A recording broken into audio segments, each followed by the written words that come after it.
খাবারটা খেয়ে নাও। না ধন্যবাদ, আমার জন্য কাউকে কষ্ট করে রান্না করতে হবে না। এই বলে ইফতি বাইরে চলে আসলো। এসে বাইকটা বাহির করে হর্ন দিতে লাগলো। বাইরের হর্নের আওয়াজ শুনে নিহা বাইরে চলে আসলো। এসে ইফতির বাইকের পিছনে দাঁড়িয়ে থাকলো। ইফতি ওর দিকে না তাকিয়ে হেলমেটটা দিল। নিহা হেলমেটটা মাথায় দিল আর পিছনে বসলো। আজকে ইফতি অনেক স্পিডে বাইক চালাচ্ছে, তার ভালো লাগছে না বাইক চালাতে। অন্যদিকে নিহা ভয় পাচ্ছে, এত জোরে যাচ্ছে সেই জন্য। আজকে নিহার খুব ভয় পাচ্ছিল, যার কারণে বারবার ইফতির কাঁধের কাছে হাত আনছিল, কিন্তু স্পর্শ করার সাহস পাচ্ছিল না। এটা বাইরের আয়না দিয়ে দেখে একটু মুচকি হাসি দিল ইফতি। অল্প সময়ের মধ্যেই তারা ক্যাম্পাসের সামনে চলে আসলো। নিহা বাইক থেকে নেমে কিছু একটা বলতে চাচ্ছিল, কিন্তু তাকে পাত্তা না দিয়ে হেলমেটটা নিয়ে ইফতি বাইক টান দিয়ে অফিসের দিকে চলে আসলো। নিহা একটু অবাক হলো, কারণ নিহা জানে ইফতি ওর সাথে কথা বলার জন্য পাগল ছিল।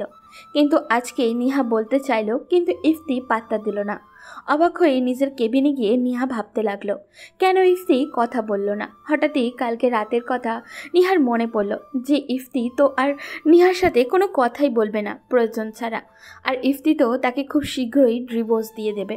এটা মনে পড়তেই নিহা বলতে লাগলো, যাক, আর কয়দিন পর থেকে আমি আবারও ফ্রি লাইফ পাবো, যেখানে যা ইচ্ছা করতে পারবো, কোনো বাধা থাকবে না। কিন্তু এটা ভাবতেই নিহার মনে পড়ল তার মায়ের বলা কথাগুলো। নিহার মা নিহাকে বলেছিল, বাঙালি নারীদের বিয়ে একবারই হয়, যত কষ্ট হোক না কেন সবই তাদের মানিয়ে নিতে হয়। এটা নিহার মনে পড়তেই বুকের ভিতরে ধক করে উঠতে লাগলো। আর ভাবতে লাগলো, ইফতি যদি তাকে ডিভোর্স দিয়ে দেয় তাহলে তাকে সমাজের লোক কেমন চোখে দেখবে। কেউ তাকে ভালো চোখে দেখবে না, সবাই তখন শিয়ালের মতো তাকে ছিঁড়ে খেতে চাইবে। এটা হতে পারে না, নিহা পারবে না এইসব সহ্য করতে। এইসব ভাবতে থাকে নিহার মনের মধ্যে এখন একটা ভয় কাজ করছে। যদি সত্যি ইফতি তাকে ডিভোর্স দেয় তাহলে তো তার কি হবে সে নিজেও জানে না। এইসব ভাবতে ভাবতে নিহার ক্লাস নেওয়ার টাইম হয়ে গেল, তাই নিহা নিজের ক্লাস নিতে চলে গেল। এদিকে ইফতি অফিসে এসে কোনোভাবেই কাজে মন বসাতে পারছিল না। সব সময় শুধু নিহার কথাই মনে পড়ছিল তার, একটু কাজ করতেও পারছিল না। কি করলে ইফতি নিহাকে ভুলতে পারবে এটাই ভাবছে, কিন্তু কিছুই মাথায় আসছে না। ইফতির খুব ইচ্ছা করছে নিহার কণ্ঠ শুনতে, কিন্তু তাকে তো নিহা সহ্য করতেই পারে না। তাহলে কিভাবে সে নিহাকে কল দিবে? ইফতি নিজেকে নিজেই বলতে লাগলো, না, আমি নিহাকে কল করব না আর কখনো। আমাকে নিহা নামের মেয়েকে ভুলে যেতে হবে। ও কখনো আমার হবে না, আর আমিও চেষ্টা করব না। আমি যত তাড়াতাড়ি সম্ভব নিহাকে ডিভোর্স দিয়ে দিব। আমাকে অনেক হার্টলেস হতে হবে, কোনোভাবেই নিহার মায়ায় পড়লে চলবে না। আজ থেকে আমি আমার ভিতরে ইগো নামক জিনিসটা তৈরি করে ফেলবো। আজ থেকে আমি নিহাকে ইগনোর করা শুরু করব। এই কথা ভেবেই ইফতিয়ার সেদিন নিহাকে কল করেনি, তাই জিজ্ঞাসাও করা হয়নি যে নিহা খাবার খেয়েছে কিনা। ইফতি নিজের মনকে বোঝাতে লাগলো, জানি খেয়ে নিয়েছে। ও কখনো আমার জন্য অপেক্ষা করে নাই, আজও করবে না। আমি কেন এত চিন্তা করি ওকে নিয়ে। দেখতে দেখতে 2টা বেজে গেল। ইফতি অফিস থেকে বাইক নিয়ে ক্যাম্পাসের দিকে রওনা দিল। ওদিকে নিহা আজকের একটা জিনিস খেয়াল করেছে, আজকে ইফতি নামের কারো নাম্বার থেকে কল বা SMS আসেনি। ইফতি নামের কেউ তাকে কল দিয়ে জানতে চায়নি একবারও সে যে খেয়েছে কিনা। এইসব ভাবতেই একটু অবাক হয়ে গেল, কারণ এখন নিহার খুশি হওয়ার কথা, কিন্তু নিহা খুশি হওয়া বাদ দিয়ে নিহার মন খারাপ হয়ে যাচ্ছে।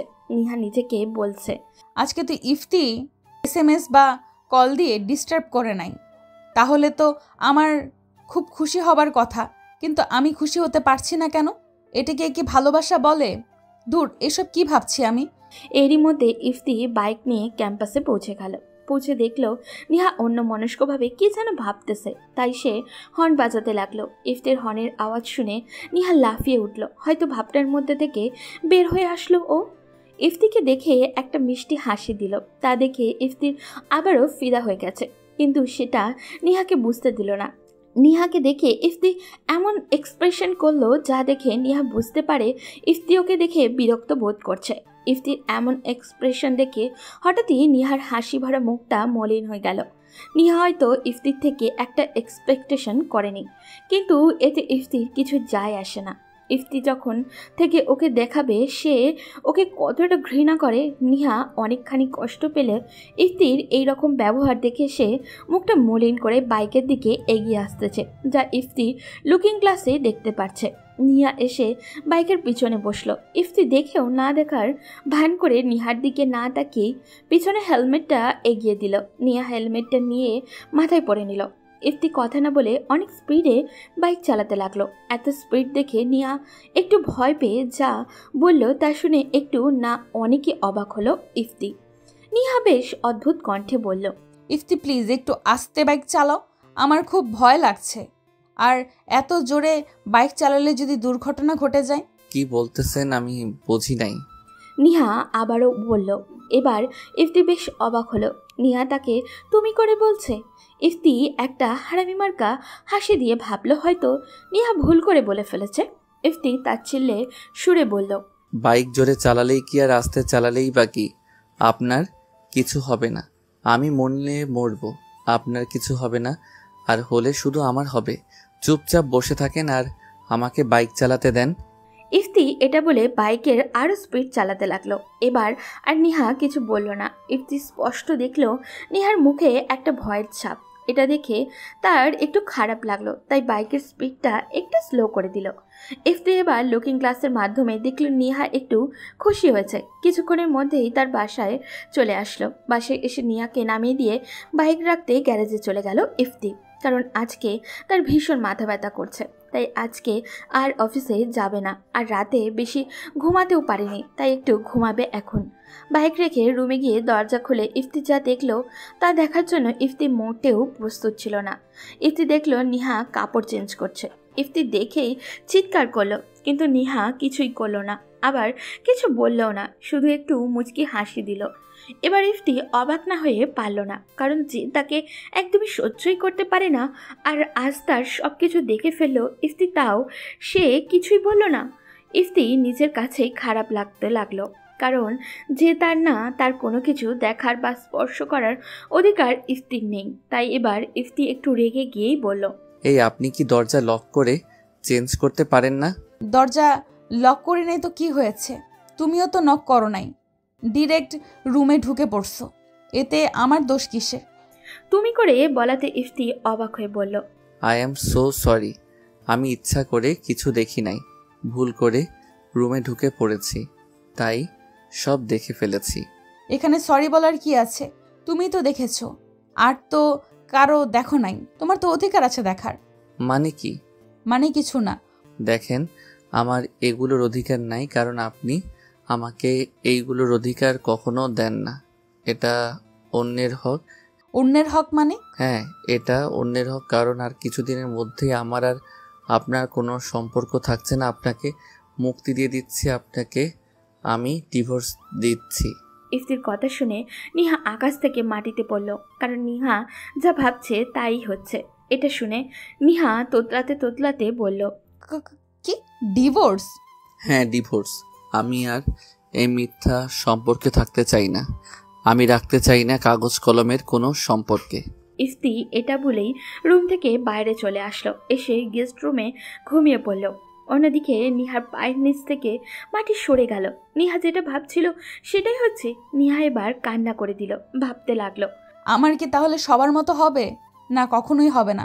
আমার ইফতি আমাকে ভালোবাসে, ইফতি কোনোদিনও আমাকে ডিভোর্স দিবে না। ইফতি আমাকে ভালোবাসে তা আমি জানি, কিন্তু আমি যা করেছি ইফতির সাথে, তার জন্য যদি ইফতি আমাকে সত্যি সত্যি ডিভোর্স দিয়ে দেয়, না না না, এটা কোনো দিনও হবে না। আমাকে ডিভোর্স দিতে চাইলে আমি নিজেকে শেষ করে দিব, তা অন্য সবার মতো আমি পারবো না সবার কথা শুনতে। সন্ধ্যার একটু আগেই ইফতির ঘুম ভেঙে গেল। ইফতি ঘুম থেকে উঠে দেখলো তার আম্মুরা বাসায় চলে আসছে। ইফতি একটু ফ্রেশ হয়ে তার আম্মুদের রুমে গেল। গিয়ে দেখে তার আম্মু শুয়ে আছে। ইফতি গিয়ে তার মায়ের পায়ের কাছে বসলো। ইফতি তার মায়ের পায়ের উপরে হাত দিয়ে কান্না করে ফেলল, আর তার আম্মু চোখ বুজেছিল, তাই ইফতি আশা বুঝতে পারে নাই। ইফতির চোখের পানি তার মায়ের পায়ে পড়তেই তার মা লাফিয়ে উঠে দেখলো ইফতি এইভাবে বসে আছে। ইফতিকে দেখে একটু কড়াভাবেই বলল, তুমি এখানে কেন? আর কি করছো এখানে? কেন, আমি কি আসতে পারি না তোমার রুমে? আর কারণ ছাড়া কি আসতে পারি না? না, পারো না। কেন এসেছো সেটা বলো। তুমি কি এখনো আমার উপর রাগ করে আছো আম্মু? রাগ তো করা যায় ছেলের উপর, তোমার মতন কুলাঙ্গারের উপর অভিমান করা যায় না। ঠিকই বলছো মা, আমি কুলাঙ্গার। এই বলে ইফতি তার মায়ের কাছে সব বলতে শুরু করলো। সব কিছু শুনে তার আম্মু কেঁদেই ফেললো। ইফতিকে এসে জড়িয়ে ধরলো। তার আম্মু জড়িয়ে ধরে তাকে বলতে লাগলো, আমাকে ক্ষমা করে দে বাবা, আমি কিছু না বুঝে তোকে অনেক কষ্ট দিয়ে ফেললাম। কি বলো আম্মু, তুমি কেন ক্ষমা চাইছো? তুমি আমার মা, তোমাকে আমার কাছে ক্ষমা চাইতে হবে না। তুমি শুধু আমাকে একটু আদর করে দাও, আমার আর কিছু চাই না। আমি জানতাম আমার ছেলে কখনো এমন কাজ করতে পারে না। এই হলো আমার সন্তান। আমার দেয়া শিক্ষার মর্যাদা দিয়েছিস বাবা। তোকে নিয়ে আজ আমার গর্ব হচ্ছে। আই লাভ ইউ আব্বু। I love you too you my dear son. এই বলে ইফতির আব্বু তাকে বুকে জড়িয়ে নিল। আজকে ইফতির কোনো কষ্ট নেই, সব এক নিমেষেই চলে গেছে। আজকে ইফতির অনেক খুশি, তার মনে হচ্ছে সেই সবচেয়ে সুখী মানুষ। এইভাবেই কেটে যাচ্ছিল ইফতির দিনগুলো। দেখতে দেখতে কেটে গেল 3 মাস। ইফতিও এখন প্রতিদিন অফিসে যায়, কারণ তার ভাইয়া এমডি করে দিয়েছে তাকে। এখন আর ইফতি নিহাকে দুপুরে কল করে না, কোনো কথাই বলে না। এখন তার নিজের কাছে মনে হয় নিজেরই একটা রোবট। নাহলে যাকে এত ভালোবাসে তার সাথে কথা বলে না, শুধু রোবটের মতো ক্যাম্পাসে নিয়ে যায় আর নিয়ে আসে। এক ঘরে থেকেও ইফতি নিহার সাথে কোনো কথা বলে না। আগে প্রতিদিন বাসায় ফেরার সময় নিহার জন্য আইসক্রিম, ফুল নিয়ে আসতো, কিন্তু এখন আর কিছু নিয়ে আসে না। ফিরে আসে নিহার প্রতি প্রচণ্ড বিরক্তি নিয়ে। তাই এখন তার নিজের কাছেই নিজেকে ছোট মনে হয়। অন্যদিকে এখন নিহা ইফতি দেওয়া কলগুলোকে খুব মিস করে। এখন দুপুর হলেই নিহা ফোনটার দিকে তাকিয়ে থাকে, কখন ইফতি ফোন দিবে, কখন ওর কণ্ঠটা একটু শুনতে পাবে, কখন ইফতি তাকে জিজ্ঞাসা করবে খাবার খেয়েছে কিনা। এইটা শুনে নিহার উত্তর দেবে, তুমিও খেয়ে নিও। এইগুলো এখন শুধু নিহার কল্পনা, কারণ বাস্তবে ইফতিহার তাকে কল করে এইসব জিজ্ঞাসা করে না। খুব মনে পড়ে নিহার ওই সব দিনের কথা, যখন ইফতি তাকে ভালোবাসতো। তখন নিহা ভাবে হয়তো ইফতি আর তাকে ভালোবাসে না, বাসলে তাকে একটু কল দিত। প্রতিদিন যখন নেহাকে ক্যাম্পাসে ড্রপ করতে যায় ইফতি, নিহা বাইক থেকে নেমে করুণাময়ী ভাবে তাকিয়ে থাকে ইফতির দিকে, হয়তো আশা করে ইফতি এখন তাকে কিছু বলবে। কিন্তু নিহার সেই আশায় থেকে যায়। ইফতি কিছু বলে না, বাইক নিয়ে চলে যায়। আবার যখন বাড়িতে নামিয়ে দেয় তখনও ওই একই অবস্থা। সব সময় বাইকের লুকিং গ্লাসে ইফতি দেখে, সে কিছু না বলে চলে যেতেই নিহার 2 চোখ দিয়ে পানি পড়তে থাকে। ইফতির এইরকম পরিবর্তন নিহাকে খুব কষ্ট দেয়। আবার যখনই ইফতি বাসায় ফেরে প্রতিদিন নিহা হাসিভরা মুখ নিয়ে দরজা খোলে, কিন্তু ইফতিকে দেখেই ওর হাসি মুখটা মলিন হয়ে যায়, কারণ এখন ইফতি আর তার জন্য আইসক্রিম বা ফুল কোনোটাই নিয়ে আসে না। হয়তো নিহা আশা করে যে ইফতি তার জন্য কিছু না কিছু নিয়ে আসবে, কিন্তু তার যে আর কোনো দিন সম্ভব নয়। একটা সময় ইফতি নিহার জন্য পাগল ছিল, কিন্তু এখন নিহা ইফতির জন্য পাগল, একটু কথা বলার জন্য পাগল। কিন্তু ইফতি সেই সুযোগ নিহাকে দেয় না, যত পারে ইগনোর করে চলে, প্রয়োজন ছাড়া কোনো কথা বলে না। শুধু যখনই ইফতির আব্বু আম্মু থাকে তখন নিহার সাথে একটু কথা বলে, তাও অভিনয়ের জন্য। এখন আর নিহার সেই হাসি মুখ দেখা যায় না, সব সময় মুখটা মলিন হয়ে থাকে। শুধু ইফতির আব্বু আম্মু যখনই থাকে, যখন ইফতি একটু কথা বলে তখন নিহার মুখে একটু হাসি দেখা যায়। ইফতি যে নিহাকে এমন কষ্ট দিয়ে ভালো আছে তা নয়, ইফতিও ভালো নেই। ইফতি চাইলেও আর নিহার সাথে ভালোভাবে কথা বলতে পারে না, কি যেন বাধা দেয় তাকে। যখনই ভাবে আজকে নিহাকে ক্ষমা করে দিবে, তখনই নিহার দেওয়া কষ্টগুলোর কথা মনে পড়ে যায় তার, আর পারে না তখন নিজেকে কন্ট্রোল করতে। তাই ইফতির প্রতিশোধ নিচ্ছে, নিহাকে দেখাচ্ছে আপন কেউ অবহেলা করলে কেমন লাগে, কতটা কাদায় এমন অবহেলাগুলো। এখন আমার প্রতিদিনের নিয়মিত রুটিন, সকালে উঠে ফ্রেশ হয়ে নিহাকে ক্যাম্পাসে ড্রপ করে দিয়ে অফিসে একটু কাজ করে নিহাকে আবার বাড়িতে দিয়ে যাই, আবার অফিস, তারপর বন্ধুদের সাথে একটু আড্ডা, রাতে খাবার খাওয়া আর পাবজি খেলা ও অফুরন্ত ঘুম। কিন্তু এখন প্রতিদিন একটা জিনিস লক্ষ্য করি, নিহা আমার সাথে কথা বলতে চায়, নানা বাহানায় রুমে এসে কথা বলতে চায়, কিন্তু আমি কথা বলি না। এখন আমার ঘুম ভাঙে প্রতিদিন নিহার ডাকে, প্রতিদিন দেখি নিহা আমার জন্য কফি হাতে নিয়ে আমাকে ঘুম থেকে ডাকে, কিন্তু আমি নিহার বানানো কফি কোনোদিন খাই না। এইভাবে যাচ্ছিল আমার আর নিহার দিন। একদিন সন্ধ্যার সময় হঠাৎ করে আব্বু আমাকে ডাকলো তার রুমে। আমি ফ্রেশ হয়ে এসে আব্বুর রুমে গেলাম। রুমে গিয়ে দেখি নিহা আগে থেকে আব্বুর সাথে কথা বলছে। রুমের দরজার কাছে গিয়ে বললাম, আসসালামু আলাইকুম, আসবো আব্বু? ওয়ালাইকুম আসসালাম। তোকে আমার রুমে আসতে অনুমতি নেওয়া লাগবে কেন? আয়। আব্বু হঠাৎ করে আমাকে ডাকলেন যে? তোকে কোনো কারণ ছাড়া ডাকতে পারি না আমি। না, ঠিক তা না, আপনি তো এতদিন আমাকে কোনো প্রয়োজনীয় কারণ ছাড়া ডাকতেন না, তাই বললাম। আজকেও কাজের জন্যই ডেকেছি। কাজটা হলো, তোমার আর কাল থেকে অফিসে যাওয়া লাগবে না। কাল থেকে তুমি ক্লাসে যাবে। সামনে তোমার ফাইনাল পরীক্ষা। এখন একটু পড়াশোনা করো ভালো করে। আমি চাই তুমি ভালোভাবে পাশ করো। ঠিক আছে আব্বু। আর শোনো, কালকে নিহা মামনিকে নিয়ে একটু শপিংয়ে যাবি। অনেক দিন হলো তোমরা বাইরে যাও না, কালকে যাবে, কেমন? ঠিক আছে আব্বু। এই বলে ইফতি তার আব্বুর রুম থেকে চলে আসলো। ইফতি জানে সবাই নিহার প্ল্যান। নিহা এটা করলে যাতে সব সময় ইফতিকে নিহা চোখে চোখে রাখতে পারে, কিন্তু নিহা এটা জানে না কাল থেকে ওর জন্য কতটা কষ্ট অপেক্ষা করছে। নিজের ফাঁদে নিজেই পড়বে ইফতি মনে মনে হাসলো আর বলল, এই ইফতিকে কষ্ট দেওয়া, তাই না?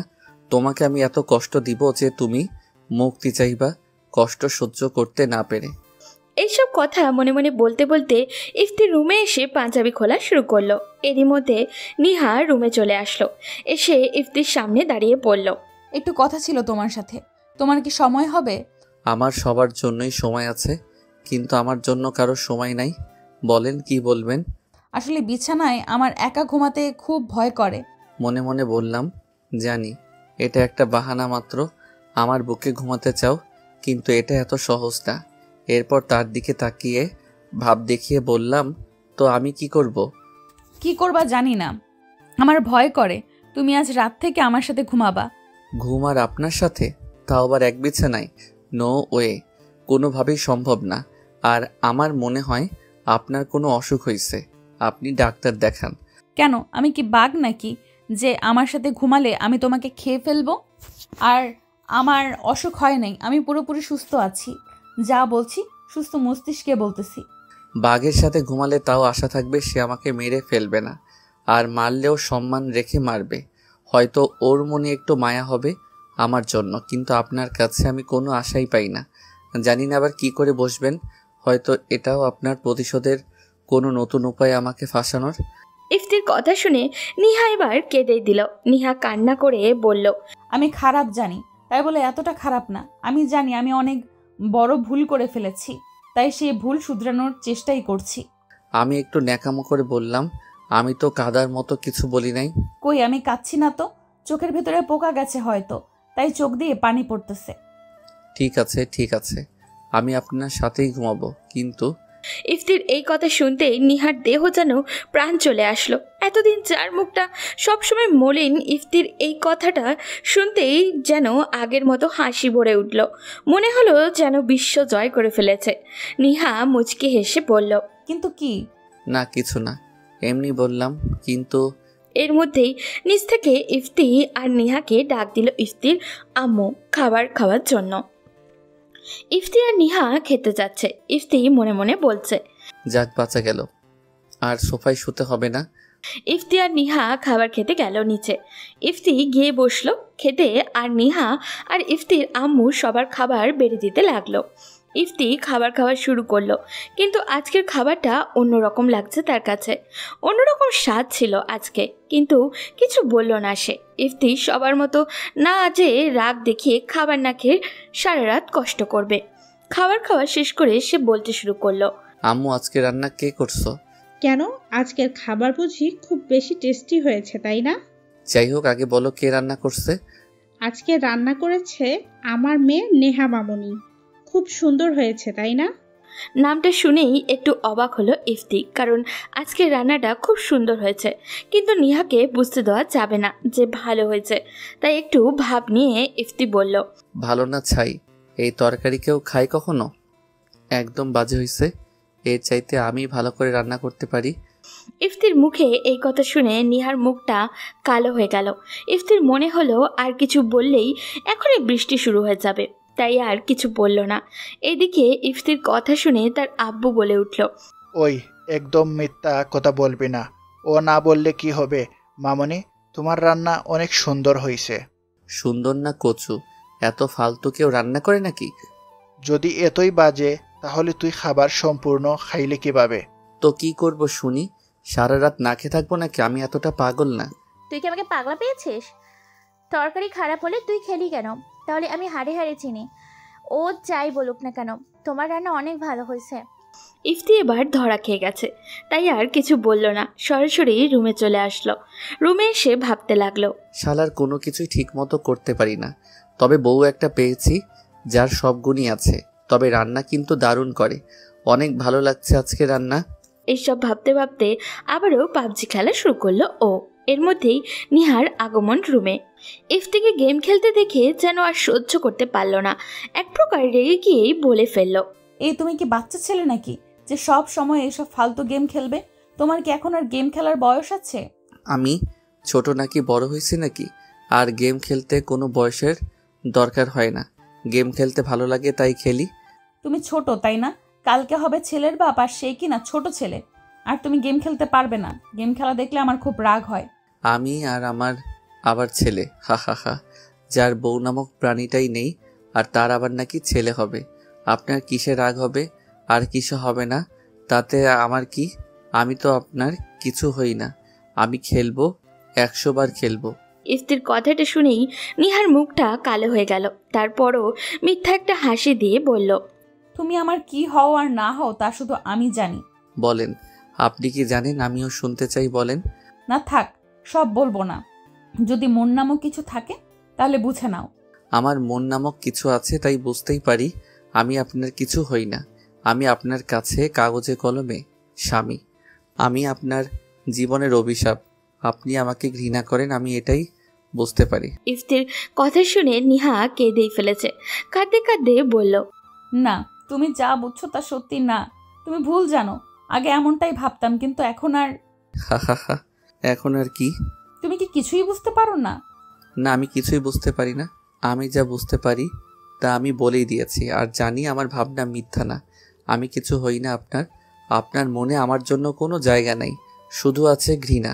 আর আপনি আমাকে আপনার জীবনের অভিশাপ ভাবেন। না, তোমার ভাবনাগুলো ঠিক না। তাহলে সত্যিটা কি? আমি সেই সত্যিটা জানতে চাই। তুমি বললে না তুমি আমার কাছে কিছু না, এটা মিথ্যা। তুমি আমার সব, আমার জীবন মরণ সব। তোমাকে ছাড়া আমি নিজেকে ভাবতে পারি না এখন। আর জানি না বিশ্বাস করবে কি না। তবে হ্যাঁ, তুমি আমার সব। এখন তোমাকে ভেবেই আমার দিন কাটে। তোমাকে ছাড়া নিজের অস্তিত্ব ভাবতে পারি না। তোমাকে আমি ভালোবেসে ফেলেছি ইপ্তি, অনেক ভালোবেসে ফেলেছি। হ্যাঁ জানি আমি অনেক ভুল করেছি, অনেক অন্যায় করেছি। জানি না এর জন্য কোনো দিন তুমি আমাকে ক্ষমা করবে কিনা। তবে আমাকে একটা সুযোগ দিতে পারো। কোনো অভিযোগ করার সুযোগ দিব না। তোমার ওই চঞ্চল জীবনে আমি একটু নীরবতা হয়ে থাকতে চাই। সব সহ্য করতে রাজি আছি আমি। হা হা হা। আমাকে ভালোবাসেন আপনি কবে থেকে? প্লিজ আমাকে বিশ্বাস করো, আমি তোমাকে অনেক ভালোবাসি। তুমি ছাড়া আমি নিজেকে ভাবতে পারি না। একটা সময় তুমি আমাকে কল করে জিজ্ঞাসা করতে আমি খাবার খেয়েছি কিনা। অনেকবার প্রপোজও করেছো, কিন্তু আমি তা গ্রহণ করিনি। এরপরও তুমি হাল ছাড়োনি। প্রতিদিন সন্ধ্যায় বাসায় আসার সময় আমার জন্য ফুল আর আইসক্রিম নিয়ে এসেছো। আমি কি করেছি? সেই আইসক্রিম কুকুরকে দিয়ে দিয়েছি তোমার সামনে। আবার তোমার দেওয়া ফুলগুলো আমার পায়ের নিচে পিষে দিয়েছি। কিন্তু জানো, এখন আমি ওইগুলো পাওয়ার জন্য সারা দিন আশায় থাকি। হয়তো আমার ইফতি আজকে আমার জন্য আবার ফুল আর আইসক্রিম নিয়ে আসবে। কিন্তু ইফতিকে যে আমি অনেক বেশি কষ্ট দিয়ে ফেলেছি, অনেক কাঁদিয়েছি। তাই হয়তো ইফতি আর কখনো আমাকে এতটা ভালোবাসবে না। কিন্তু ইফতি, আমি এখন তোমাকে অনেক ভালোবাসি। যখন তুমি কল দিতে খুব বোরিং লাগতো, আর যখন কল দেওয়া বন্ধ করে দিলে তখন সব সময় তোমার কলকে মিস করতাম। সারাক্ষণ ফোন হাতে নিয়ে বসে থাকতাম আর ভাবতাম এই বুঝি ইফতি আমাকে খেতে বলবে। তোমার এই অবহেলাগুলো মেনে নিতে পারছি না। ইফতি, আমাকে ক্ষমা করে দাও। আমাকে প্লিজ আপন করে নাও। তুমি যত পারো আমাকে মারো, ইচ্ছা মতো গালিগালাজ করো, আমি কিছুই বলবো না। তোমার সেই চঞ্চলতা কবে ফিরে আসবে ইফতি? কবে? অবহেলা আমি আপনাকে করছি না, কারণ আমি আপনাকে ভালোবাসতাম। আমি ভালোবাসার মর্যাদা বুঝি, তাই আজ পর্যন্ত আপনাকে অবহেলা করি নাই, আর করব না। শুধু শুধু মিথ্যা দোষ আমাকে দিবেন না। আমার সাথে কথা বলো না, সব সময় আমাকে অ্যাভয়েড করে চলছো। আমার রান্না করা খাবার খেতে চাও না, এগুলো কি অবহেলা না ইফতি? যদি এইগুলা অবহেলা হয়ে থাকে তাহলে ভাবেন আপনি যেগুলো আমার সাথে করেছেন সেগুলো কি। আপনি আমাকে কত থাপ্পড় দিয়েছেন মনে আছে আপনার? কত অপমান করেছেন আমাকে। আমার নিয়ে আসা খাবার আপনি কুকুরকে দিয়ে দিয়েছেন, তাহলে আমি কতটা খারাপ ছিলাম যে আমার দেওয়া কোনো খাবার আপনি খেতে পারবেন না। আর আমাকে এত পরিমাণ ঘৃণা করতেন যে আমার দেওয়া ফুল পায়ের নিচে ফেলে পিষতেন। সেই খারাপ ছেলের মধ্যে আজকে কি দেখলেন যে তাকে এত ভালোবাসতেছেন? বলেন, আমাকে বলেন। নিহা চুপ করে শুধু কান্নাই করতেছে, কিছু বলছে না। ইফতি চিৎকার করে বলল, কি হলো, চুপ কেন? বলেন, কি দেখলেন যে এত ভালোবেসে ফেললেন? আজকে ভালোবাসি বলবেন, কালকে ক্যাম্পাসে গিয়ে সবার সামনে আমাকে অপমান করবেন, পরশু আবার বলবেন ভালোবাসেন, তারপর আবার ছুঁড়ে ফেলবেন।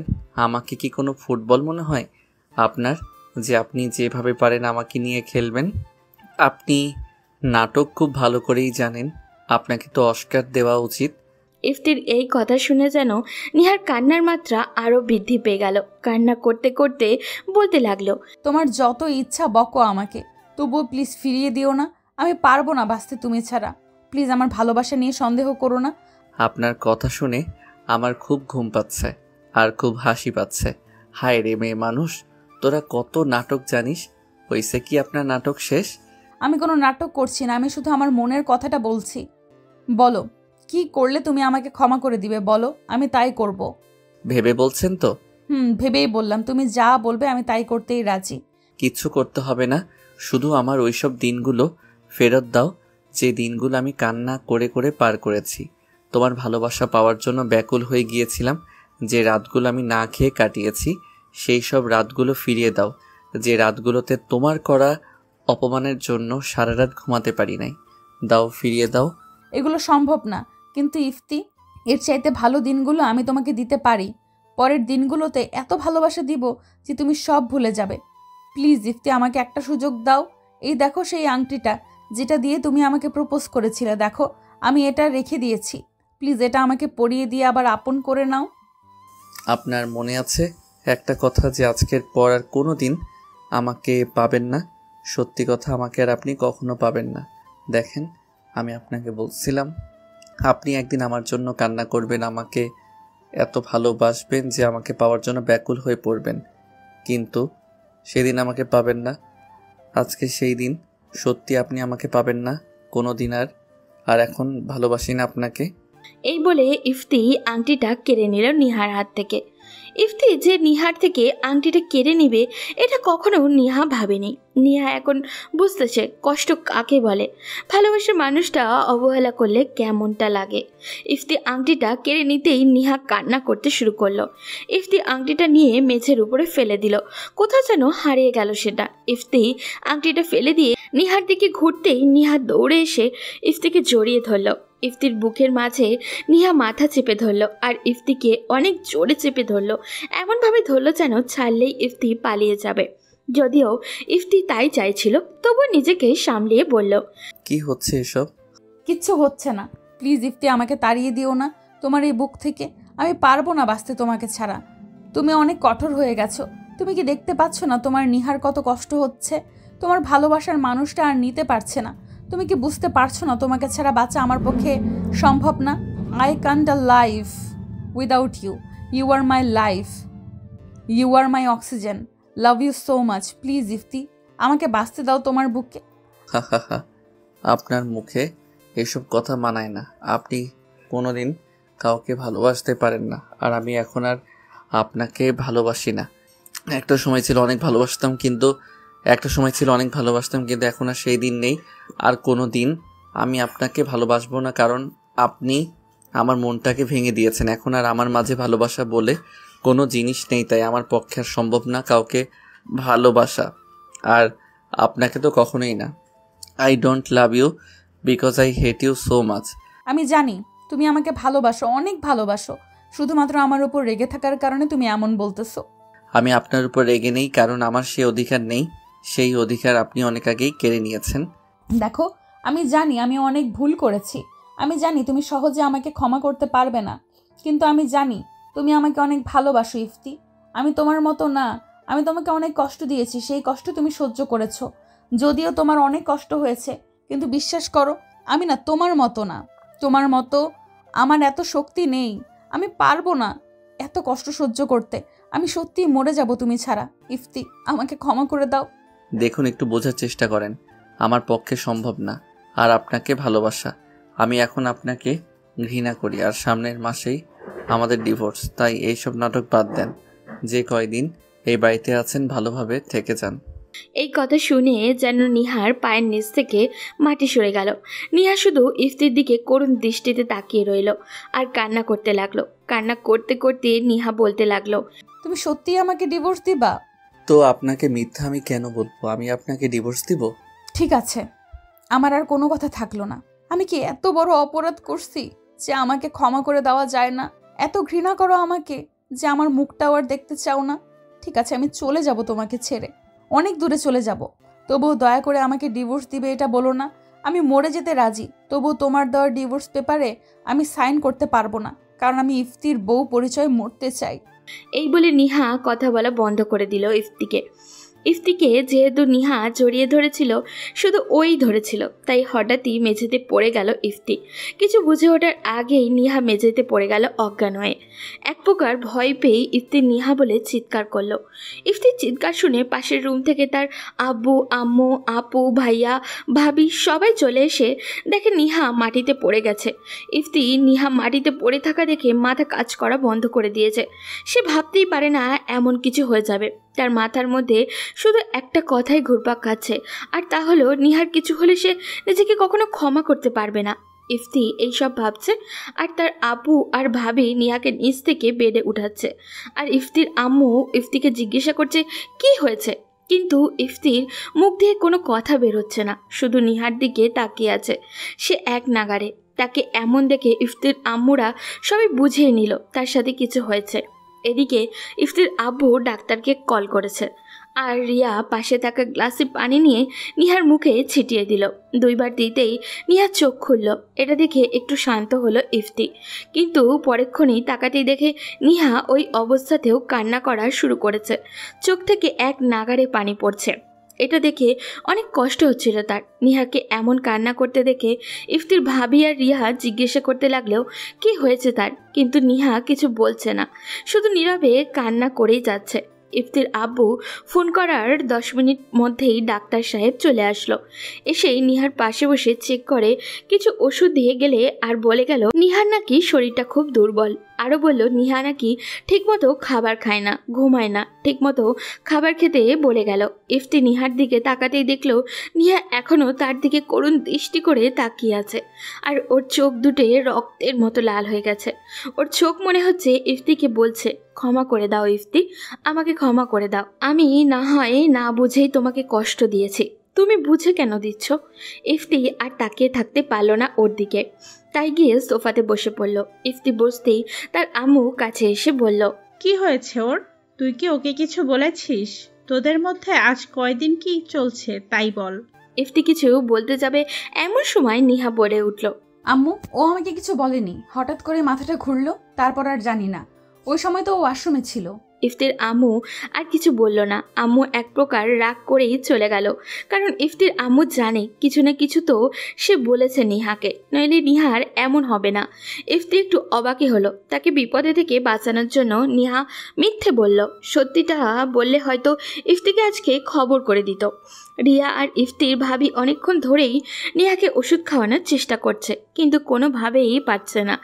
শুধু নিহা একটা কথাই বলছে, সে নাকি ওষুধ খাবে না। ইফতির ভাবি রাগ করে বলল, ভাই আমার, তোমার বউকে তুমি ওষুধ খাও, আমি আর পারলাম না। এই বলে ইফতির ভাবি চলে গেল, আর রিয়াও যেতে বলল। রিয়া চলে যাওয়ার সময় শুধু ইফতিকে আস্তে করে বলে গেল, দেখ ভাই, আমি জানি তোদের মধ্যে অনেক বড় প্রবলেম চলছে। এমন কিছু করিস না যাতে সারা জীবন কাঁদতে হয়। ইফতি কিছু বলল না। দরজাটা লাগিয়ে দিয়ে এসে বিছানায় গেল, গিয়ে নিহাকে ডাকলো। ইফতির ডাক শুনেই নিহা বলল, কি বলবা বলো? ওষুধগুলো খেয়ে নেন। আর এতদিন তাইলে ঠিক মতো খাওয়া দাওয়া করেন নাই কেন? আমার ভালো লাগছে না, আমি এখন খাবো না। ইফতি একটু ধমক দিয়েই বলল। কি বললেন? ওষুধ খাবেন না? ইফতি ধমক শুনে নিহা একটুও ভয় পেল না, উল্টো বলল, না, আমি খাবো না। এক শর্তে খেতে পারি, যদি আমার মাথায় হাত রেখে বলো তুমি আমাকে ডিভোর্স দিবে না। আমি পারবো না এটা বলতে। তাহলে আমিও ওষুধ ঠিক মতো খাবো না, খাবারও খাবো না, নিজেকে শেষ করে দেব। এটা বলতেই বলতেই নিহা উঠে বসলো। বসে হঠাৎই ইফতির মাথায় হাত দিয়ে বলল, তোমার মাথায় হাত রেখে বলছি, তুমি আমাকে ডিভোর্স দিতে পারবে না। তার আগেই আমি নিজেকে শেষ করে দিব। আমি পারবো না তোমাকে ছাড়া বাঁচতে। খুব বেশি ভালোবেসে ফেলেছি তোমাকে। আমি তোমার বউ হিসেবেই মারা যেতে চাই। তোমার দেওয়া ডিভোর্স পেপারে স্বাক্ষর করার ক্ষমতা আমার নেই ইফতি। নিহার কথা শুনেই ইফতি নিজের কাছেই অবাক লাগতে লাগলো। যে মেয়ে তাকে সহ্যই করতে পারতো না, আর আজকে সে তার জন্য পাগল হয়ে গেছে। আচ্ছা, নিহা কি আমাকে সত্যি ভালোবাসে নাকি এটাও নিহার নতুন কোনো প্ল্যান? কিন্তু দেখে তো বোঝা যাচ্ছে যে আমাকে সত্যি ভালোবাসে। এগুলো মনে মনে বলতে লাগলো ইফতি, আর নিজের অজান্তেই বলে উঠল, আচ্ছা ঠিক আছে, আমি আপনাকে ডিভোর্স দিব না। কিন্তু ইফতির কথা শুনে হঠাৎই নিহার মলিন হওয়া মুখটা আবার হাসিতে ভরে উঠল, আর বলতে লাগলো, আমার আর কিচ্ছু চাই না, শুধু এটাই চাইছিলাম, তুমি যা বলবে আমাকে আমি তাই করব। ইফতি ওর ব্যবহারে একটু অবাক হচ্ছে, কারণ ও যদি ইফতিকে ভালো না বাসে তাহলে এমন করবে কেন। ইফতি তখন বলল, নিন, ওষুধটা খেয়ে নিন। আচ্ছা, নিজের বউকে কি কেউ আপনি করে বলো? সবাই বলে না, কিন্তু আমি বলি। আর কিসের বউ আপনি আমার? আমি আপনাকে বউ হিসেবে মানি না। কিন্তু আমি তোমাকে স্বামী ভাবি। মনে মনে নিহা কথাগুলো বলছে। তখন ইফতি তাচ্ছিল্যের একটা হাসি দিয়ে বলল, আপনার কথা শুনে আমার হাসি পাচ্ছে। দেখেন, এইসব অভিনয় বাদ দেন। আমার আপনার এই নাটক ভালো লাগছে না। আমার এইসব কিছু কি তোমার সত্যিই নাটক আর অভিনয় মনে হচ্ছে? সব নাটকের অভিনয় মনে হচ্ছে। আচ্ছা, আমি কি এতই ভুল করেছি যে আমাকে কখনো ক্ষমা করা যায় না? দেখো, মানুষ কত বড় বড় অপরাধ করে, আদালতে তাদের ফাঁসির রায় হয়ে যায়। তারা যদি রাষ্ট্রপতির কাছে ক্ষমা চায়, বেশিরভাগ মানুষই আরেকটা সুযোগ পায় ভালো হবার। আর তুমি আমাকে আরেকটা সুযোগ দিচ্ছ না, বলো কেন? তাদের কথা আর আপনার কথা এক না। জানেন তো মানুষের মন নিয়ে খেললে কেমন লাগে। আমি আপনাকে ভালোবাসতে পারবো না, আর আপনিও আমাকে ভালোবাসেন না। বলো, কি করলে বিশ্বাস করবে আমি তোমাকে ভালোবাসি? আপাতত ওষুধটা খেয়ে আমাকে উদ্ধার করেন, আর রাত অনেক হলো, আমার ঘুম আসছে। এবার নিহা ওষুধ খেয়ে নিল। নিহাকে ওষুধ খাইয়ে দিয়ে ইফতি শুয়ে পড়ল, নিহাও শুয়ে পড়ল, দুইজন দুই দিকে। এমন সময় নিহা বলে উঠল, ও জানো। ওই আপনার জানুটা আবার কে? কেন, আমার জানু শোনা, আমার ভালোবাসা সবই তুমি। আমার এই সব ন্যাকামো ভালো লাগছে না। বলেন কি হয়েছে? আমার না ঘুম আসছে না বাবু। তো আমি কি করব? কিছু করতে হবে না, আমার মিষ্টি জামাইটা আপাতত আমার দিকে ঘুরে শুলেই হবে। ইফতির আর কিছু না বলে ঘুরে গেল, কারণ ও একটু অসুস্থ। যদি এখন ইফতি ঘুরে শুয়ে থাকে তো এই মেয়ে এখন আম্মু আম্মু বলে চিৎকার করবে। এই মেয়ে সব পারে। এইসব ভেবে ইফতি ঘুরে শুতেই নিহা ইফতির বুকে মাথা রেখে দুই হাত দিয়ে তাকে জড়িয়ে ধরল, আর চোখ বন্ধ করলো। এমনভাবে দেখে মনে হলো সে কত গভীর ঘুমে যেন আচ্ছন্ন। ইফতির কিছু বলল না, কারণ তারও খুব ভালো লাগছিল। তার মন বলছিল নিহার মাথায় হাত বুলিয়ে দিতে, যেই ভাবা সেই কাজ। ইফতি আর কিছু না ভেবে নিহার মাথায় হাত বোলাতে লাগলো। ইফতি নিহার মাথায় হাত দিতেই ও ইফতির আরও জোরে জোরে জড়িয়ে ধরল। এদিকে নিহা ইফতির মুখে মাথা রেখে ভাবছে, আজ তো কেবল তোমার বুকটা নিয়ে নিছি, কালকে তোমাকেই নিয়ে নিব। তোমাকে যে খুব বেশি ভালোবাসি, কেন তুমি বুঝতেছো না? যাই হোক, প্ল্যান করে আব্বুকে বলে তোমাকে কয়দিন কাছে পাবার জন্য কত কি করলাম, কত মিথ্যা কথা বললাম। ইফতির বুকে মাথা রাখতে পেরে যেন নিহার মাথা ব্যথা, অসুস্থ ভাব সবই চলে গেল। খুব শান্তি লাগছে নিহার আজকে। কত সুখ লুকিয়ে আছে ইফতির এই বুকে, তা আজকে নিহা বুঝতে পারছে। এতদিন জানলে হয়তো অনেক আগেই বুকটা দখল করে নিত। দুজনে জানেই না যে কখন ঘুমিয়ে গেছে। ইফতি সকালে যখন ঘুম ভাঙলো দেখলো নিহা তার বুকে মাথা রেখে শুয়ে আছে। নিহাকে অনেক সুন্দর লাগছিল, একদম বাচ্চাদের মতো। সারা রাত ইফতিও যে ওকে জড়িয়ে ধরে রেখেছিল। ইফতিও তো নিহাকে কম ভালোবাসে না। এতদিন ওকে কষ্ট দিয়ে সেও তো কম কষ্ট পায়নি। আজকে নিহাকে একটু বেশি সুন্দর লাগছিল ইফতির কাছে। আর নিজেকে ধরে রাখতে পারল না। নিহার কপালে ছোট্ট করে একটা চুমু এঁকে দিল। সাথে সাথে নিহা কেঁপে উঠল আর ইফতিকে আরও জোরে জড়িয়ে ধরল। ইফতি তো একটা চুমু দিয়ে নিজেই বোকা হয়ে গেল, কারণ নিহা জেগেছিল। ইফতি তো লজ্জায় তার চোখ বন্ধ করে ফেলল। নিহা ঠিকই ইফতির এই সুযোগটা নিল। ইফতি চোখ বন্ধ করতেই নিহা বুক থেকে মাথাটা উঠিয়ে ইফতির দিকে তাকিয়ে একটা মুচকি হাসি দিয়ে ইফতির ঠোঁটের দিকে ধীরে ধীরে এগিয়ে যেতে লাগলো। ইফতির মাথার পিছনে হাত দুটো দিয়ে মাথাটা চেপে ধরে নিহা ইফতির ঠোঁটের সাথে ওর দুই ঠোঁট মিলিয়ে দিল। ইফতিও আর নিজেকে ধরে রাখতে পারল না। সেও নিহার মাথার পিছনে দুই হাত নিয়ে নিহার মাথাটা ধরে নিহার সাথে নিহার মতো করে নিহার ঠোঁটের উপরে ঠোঁট মিলিয়ে ধরল। ইফতির স্পর্শ পেতেই নিহা কেঁপে উঠল। নিহার হার্টবিট বাড়তে শুরু করেছে। নিহা যেন বিলিয়ে দিচ্ছে নিজেকে ইফতির কাছে। ইফতিকে পাগলের মতো চুমু দিচ্ছে। এক নাগাড়ে অনেকক্ষণ লিপকিস করলো। নিহা ইফতিকে ছেড়ে দিয়ে হাঁপাতে লাগলো। ইফতিও হাঁপাতে লাগলো। ইফতির চোখটা নিহার দিকে করতেই নিহা লজ্জা পেয়ে ইফতির বুকে মাথা লুকালো আর নিহা নিজের চোখ দুটো বন্ধ করে ফেলেছে। এত জোরে ইফতিকে জড়িয়ে ধরেছে যে ইফতি নিঃশ্বাসও নিহা শুনতে পাচ্ছে। এবার ইফতি বলল, ওরে আমার লজ্জাবতী বাবুনি রে। এই বলে নিহার কপালে একটা চুমু দিল ইফতি। নিহা আবারও কেঁপে উঠল। ইফতি নিহাকে জড়িয়ে ধরল বুকের সাথে। আজকে তার অনেক বড় খুশির দিন, কারণ যাকে ভালোবাসত আজকে তার ভালোবাসা পেয়ে এর মধ্যে নিহা বলে উঠল, আমি তো জানতামই না যে আজকে আমার বাবুটাকে পেয়ে যাব, কিন্তু আমি জানি তুমি আমাকে দেখে কোনোভাবেই নিজেকে কন্ট্রোল করতে পারবে না, তাই তো ইচ্ছে করেই ওভাবে থাকছি। আর তুমি আমাকে তোমার করে নিলে। প্লিজ ইফতি, আমাকে এই বুকে সারা জীবন থাকতে দিও। আমাকে প্লিজ তাড়িয়ে দিও না। তোমাকে ছাড়া আমার পক্ষে বেঁচে থাকা সম্ভব না। আমি কি ছেড়ে দেওয়ার জন্য ভালোবেসেছি নাকি নিজের থেকেও বেশি যে তোমাকে ভালোবাসি? তাহলে এত কষ্ট দিলে কেন? তুমিও কি আমাকে কম কষ্ট দিছো বলো? আজ রাতেই সব পুষিয়ে দেব। যত কষ্ট দিছি এতদিনে, আজকে রাতেই তার থেকে 1000 গুণ বেশি ভালোবাসা দেব সোনা। এই বলে আবারও ইফতির ঠোঁটের উপরে নিহা নিজের ঠোঁট চেপে ধরল। ইফতিও কম কিসে সেও রেসপন্স করা শুরু করলো। অনেক সুন্দর কাটলো দুজনের সকালটা। অনেকক্ষণ পর দুজন দুজনকে ছেড়ে দিয়ে হাঁপাতে লাগলো। নিহা আবারও বলে উঠল, তোমার ঠোঁট আজকে ছাড়তে ইচ্ছে করছে না, মন চাইছে সবসময় কিস করি। ইফতি একটু দুষ্টু দৃষ্টিতে তাকাতেই নিহা ওয়াশরুমের দিকে দৌড় দিল। ইফতি বুঝলো নিহা তার তাকানো বুঝতে পারছে। সেও একটা মিষ্টি হাসি দিল। আজকে আর আগের দিনগুলোর কথা ভাবতে লাগলো। সে তখন নিজের কাছে প্রশ্ন করলো, কত কষ্ট দিতে চাইছিলাম আর কি হয়ে গেলাম? আমি তো কত হার্টলেস ছিলাম। কালকেও তো কত কথা বললাম নিহাকে। হঠাৎ কি হলো যে আমি পরিবর্তন হয়ে গেলাম? আমি তো আগের দিনগুলোতে নিহাকে ঘৃণা করতাম, তাহলে আমি ওকে কিভাবে ভালোবেসে ফেললাম? আমি এত রাগী হয়ে আসতাম নিহার কাছে, কতই না গালি দিতে চেয়েছি, কিন্তু ওর কাছে আসলে কেন কিছুই বলতে পারি নাই। ওর একটা কথা শুনলেই কেন আমার পুরো দুনিয়াটা পাল্টে যায়? কেন কেন কি আছে এই মেয়ের মাঝে? এইসব কথা আমি ভাবতেছি, পরক্ষণেই মনে পড়ল সত্যিকারের ভালোবাসলে এমনই হয়।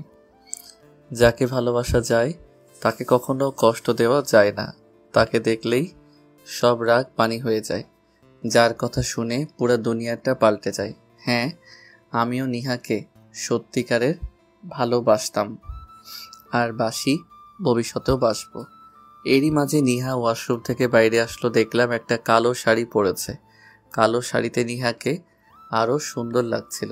আমি তাকাতেই নিহা চোখ নিচের দিকে করে নিল লজ্জায়। আমি কিছু না বলে ওয়াশরুমে গেলাম। গিয়ে ফ্রেশ হয়ে গোসল করে নিলাম। আর এই সময় নিহা সাজতেছে, চোখে কাজল পড়তেছে। নিহা ভালোভাবেই জানে আমি ওর চোখে কাজল দেখে নিজেকে সামলাতে পারবো না। আর এদিকে আমিও ইচ্ছা করে তোয়ালিটা নিয়ে আসি নাই। আমি গোসল করা শেষ করে আস্তে আস্তে করে দরজাটা খুলে দেখলাম নিহা সাজুগুজু করতেছে। আমার মাথায়ও একটা দুষ্টুমি চাপ দিল, তাই নিহাকে ডাক দিলাম, এই নিহা, নিহা শুনছেন কি? কি হয়েছে বলো, আমি শুনতে পাচ্ছি। আমি না ভুল করে তোয়ালেটা আনি নাই, একটু দিয়ে যাবেন প্লিজ? না, আমি দিতে পারবো না, আমি একটু ব্যস্ত আছি। প্লিজ দিয়ে যান প্লিজ। দিতে পারি, একটা শর্তে। কি শর্ত বলো? আমাকে সবসময় তুমি করে বলতে হবে। ওই কোনোদিন কি শুনছো স্বামী বউকে আপনি করে বলে? আপনি থুকো, তুমি তো আপনি করে বলতে বলেছিলে। সে তো অনেক আগে। আগে হলে কি হয়েছে, তুমি বলতে বলেছিলে তো, তাই বলতেছি। আর বলবো? তখন তো তোমাকে আমি মেনে নেইনি, কিন্তু এখন তো অনেক ভালোবাসি, তাই এখন থেকে তুমি করে বলবে। কিন্তু আমি তো মানি না তোমাকে, তাই আপনি করেই বলবো। কথাটা ইফতি নিহাকে একটু রাগানোর জন্যই বলল। ইফতির কথা শুনে নিহা এক প্রকার রেগে গিয়ে বলল, তাহলে এসে নিয়ে যাও, আমি দিতে পারবো না। আচ্ছা আচ্ছা ঠিক আছে, তুমি করেই বলবো। তাও প্লিজ দিয়ে যাও। তাহলে আদর করে বলো। তোয়ালেটা দিয়ে যাও। হলো না, আদর করে আমাকে ডাক দিয়ে বলো। ওগো জানো, শুনছো? তোয়ালেটা দিয়ে যাও না। আসতেছি গো। এই বলে নেহা তোয়ালেটা ইফতিকে দিতে আসলো। যেই দরজার ফাঁক দিয়ে তোয়ালে দিতে বসেছে, অমনি ইফতি নিহার হাত ধরে ফেলে আর এক টান দিয়ে ওয়াশরুমের ভিতরে নিয়ে আসে। নিহা যেই ভিতরে আসছে, অমনি ইফতি অন্য হাত দিয়ে দরজা লাগিয়ে দিয়েছে। তারপর নিহাকে দেওয়ালের সাথে নিয়ে গিয়ে চেপে ধরলো। নিহার দুই হাতের উপরে ইফতি দুই হাত দিয়ে চাপ দিয়ে ধরলো। এবার নিহার দিকে তাকাতেই ইফতি আবারও ক্রাশ খেলো, আর কিছু না বলে নিহার ঠোঁটের সাথে ইফতির দুই ঠোঁট মিশিয়ে দিল। নিহা একটু নড়াচড়া করছে না, শুধু হার্টবিট বৃদ্ধি পাচ্ছে তার।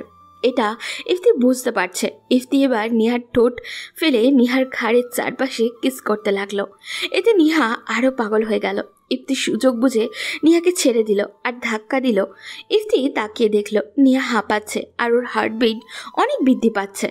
নিহা ইফতির দিকে এগিয়ে আসছে কিস করার জন্য, কিন্তু ও একটু খাটো হওয়ার জন্য নাগাল পাচ্ছে না, যার কারণে কিসও করতে পারছে না। ও অনেক চেষ্টা করতেছে, কিন্তু ইফতি নাগাল পাচ্ছে না। এটা দিকে ইফতি মনে মনে মিষ্টি হাসি দিল, কিন্তু এবার নিহা যা করলো তা ইফতি ভাবতেও পারেনি। নিহা ইফতির দুই পায়ের উপরে ওর দুই পা রেখে তার ঠোঁটের সাথে ইফতির দুই ঠোঁট লাগিয়ে দিল আর ইচ্ছা মতো কিস করতে লাগলো। ইফতি এবার নিহাকে কোলে তুলে নিল, কোলে তুলে নিয়ে গিয়ে বেড়ে ফেলে দিল আর ইফতির ওপরে শুয়ে পড়ল আর নিহাকে আদর করতে লাগলো।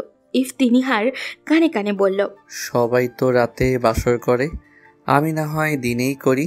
ব্যাপারটা ইন্টারেস্টিং, তবে নীরবতা প্রয়োজন। তুমি তো আমার চঞ্চল জীবনের একটু নীরবতা। আর কি প্রয়োজন আমার? দুইজন হারিয়ে গেল ভালোবাসার অজানা সমুদ্রে। কেউ যদি বলে ভালোবাসা কি, তপ্ত মরুর বালুর শিখা। ভালোবাসা কি নদী স্রোত ভাসমান কোনো নৌকা। ভালোবাসা কি ভেসে আসা কোনো সুখের ভেলা। ভালোবাসা কি দুঃখের মাঝে হাসি মিশ্রিত কান্না। ভালোবাসা কি কোনো এক অজানা ঠিকানা। ভালোবাসা কি, ভালোবাসা কাকে বলে? তাহলে আমার মতো নগণ্য লেখকের উত্তর থাকবে, ভালোবাসা মানে আবেগের পাগলামি, ভালোবাসা মানে কিছুটা দুষ্টামি, ভালোবাসা মানে শুধু কল্পনাতে ডুবে থাকা, ভালোবাসা মানে অন্যের মাঝে নিজের ছায়া দেখা। ভালোবাসা যা কেবল অনুভব করা যায়। ভালোবাসা শব্দটা ছোট, কিন্তু এর গভীরতা মাপা যায় না কোনো ক্যালকুলেটরে, কোনো শব্দে, কোনো পরিমাপে। ভালোবাসা হলো সেই অনুভব যা তুমি কাউকে ছুঁয়ে না থেকেও তার নিঃশ্বাসে খুঁজে পাও, তার হাসিতে নিজের আনন্দ খুঁজে পাও, তার কষ্টে নিজের বুক ভার হয়ে ওঠে। ভালোবাসা মানে একসাথে হাজারটা কথা না বলা, কিন্তু চোখের দৃষ্টিতে সব কিছু বলে দেওয়া। ভালোবাসা মানে কেউ একজন তোমার অগোচরে তোমার জন্য প্রার্থনা করছে। তুমি হয়তো জানো না, কিন্তু কেউ একজন তোমার ভালো থাকাটার জন্য রাত জেগে বসে থাকে, তোমার মেসেজের অপেক্ষায় থাকে। শুধু একবার তুমি বলবে ভালো আছি, তাহলেই সে বাঁচে। ভালোবাসা মানে শুধু হাত ধরা নয়, বরং এমন একজনের সঙ্গে থাকা যে তোমার হাত ছেড়ে দিলেও তোমার হৃদয়টা কখনো ছাড়বে না। ভালোবাসা মানে সেই আস্থা যেখানে তুমি চোখ বন্ধ করেও বিশ্বাস করতে পারো সে তোমাকে ঠকাবে না, কষ্ট দেবে না, কখনো ভুল বুঝবে না। ভালোবাসা মানে একসাথে বসে ঘন্টার পর ঘন্টা চুপ করে থাকা আর সেই নীরবতায় অন্য একজনকে বুঝে ফেলা। ভালোবাসা মানে যখন তোমার পৃথিবী এলোমেলো হয়ে যায়, তখন কেউ একজন শুধু একটা বাক্যে তোমাকে আবার আগের মতো করে তোলে, আমি আছি, চিন্তা করো না। ভালোবাসা মানে প্রতিদিনকার ছোট ছোট লড়াই, ভুল বুঝাবুঝি, রাগ, অভিমান আর শেষে মিষ্টি করে বলা, তোমায় ছাড়া আমার চলে না। ভালোবাসা মানে এমন এক আশ্রয় যেখানে তুমি নিজের সব দুর্বলতা দেখাতে পারো, নিজের সমস্ত ভাঙচুর নিয়ে নিশ্চিন্তে কাঁদতে পারো, কারণ তুমি জানো এই মানুষটা তোমাকে ঠিক আগের মতোই ভালোবাসবে। ভালোবাসা কখনো জোর করে হয় না, এটা নিজে থেকে জন্ম নেয়, একটুকু হাসিতে, একটুকু খেয়ালে, একটুকু অনুভবে। কেউ একজন যখন তোমার পছন্দ অপছন্দ মুখস্থ করে ফেলে, যখন তোমার মনের কথা না বলেও বুঝে ফেলে, তখনই তুমি অনুভব করো তুমি ভালোবাসা পেয়েছো। ভালোবাসা মানে সেই চিঠি যেটা হয়তো কোনোদিন লেখা হয়নি, তবু হৃদয়ে গেঁথে আছে। ভালোবাসা মানে প্রতিদিন ঘুমের আগে তার মুখটা মনে পড়া, সকাল হলে তার খবর নেওয়ার ইচ্ছে জাগা। ভালোবাসা মানে যখন তোমার কণ্ঠস্বর শুনেই কেউ বুঝে ফেলে তুমি ভালো নেই। ভালোবাসা মানে আত্মত্যাগ, মানে নিজের সুখের চেয়ে তার সুখকে বড় করে দেখা, মানে নিজের ইগোকে পেছনে রেখে বলার সাহস, তুমি চাইলে আমি সব ছেড়ে দিতে পারি। ভালোবাসা মানে যখন তোমার ভবিষ্যতের সব স্বপ্নে কেউ একজন থাকে, যখন তোমার সব পরিকল্পনার কেন্দ্রে শুধুই সে থাকে। ভালোবাসা মানে একজনকে এমনভাবে চাওয়া যেন সে তোমার জীবনের অংশ না, তোমার অস্তিত্ব। তার অনুপস্থিতিতে পৃথিবীটাই অচেনা লাগে, নিঃশ্বাস নেওয়াটাও কষ্টের মনে হয়। ভালোবাসা মানে যখন তুমি পৃথিবীর সকল সুখ ত্যাগ করে বলতে পারো তুমি থাকলে আমি সব ভুলতে পারি। ভালোবাসা মানে রাত 3টায় তার কথা মনে পড়া আর মনে মনে ভাবা ও কি জেগে আছে। ভালোবাসা মানে মন খারাপ হলে যার কথা ভাবলেই মুখে একটু হাসি চলে আসে। ভালোবাসা মানে হাজার মানুষের মাঝেও কারো একটুকু অনুপস্থিতি পুরো দুনিয়াকে শূন্য মনে হওয়া। ভালোবাসা মানে সঙ্গী হয়ে ওঠা, বন্ধুত্বের ভরসা হওয়া, শ্রদ্ধায় পূর্ণ ভালো লাগা, মানে এমন একটি সম্পর্ক যা সময়ের সঙ্গে বদলায় না বরং আরও গভীর হয়। ভালোবাসা মানে যখন তুমি তার সমস্ত দোষ সব ব্যর্থতা জেনেও বলো আমি তবুও তোমাকে চাই। ভালোবাসা মানে ধৈর্য, অপেক্ষা আর একটুকু সাহস, যা বলে দেয় আমি আছি, তুমি যখনই ফিরে আসো এই হৃদয়ে তোমার জন্য খোলা থাকবে। ভালোবাসা মানে কেউ একজন অন্যভাবে ভালোবাসছে যেভাবে তুমি নিজেকেও কখনো ভালোবাসোনি। ভালোবাসা মানে নিজের সমস্ত ভালো দিকটা আরেকজনের জন্য তুলে রাখা, তার হাসির জন্য সব কষ্ট চুপচাপ সহ্য করে যাওয়া। ভালোবাসা মানে তোমার প্রতিদিনের ব্যস্ততা ভেঙে একটু সময় বের করে শুধু বলার জন্য খেয়েছো তো, আজকে কেমন দিন গেল। ভালোবাসা মানে যত দূরেই থাকো অনুভবে একসাথে থাকা। ভালোবাসা মানে নির্ভরতা, যেখানে তুমি জানো সে যদি পৃথিবীর আর সব কিছু ভুলে যায় তবুও তোমাকে ভুলবে না।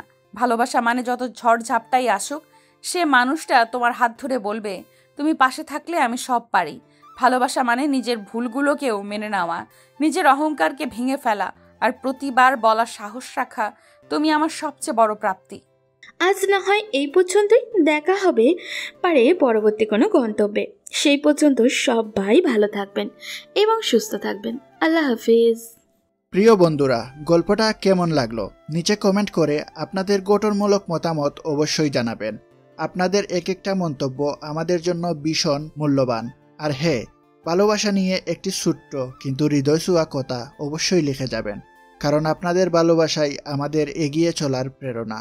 কারণ আপনাদের জন্যই আমরা নিয়ে আসছি একের পর এক নতুন নতুন গল্প।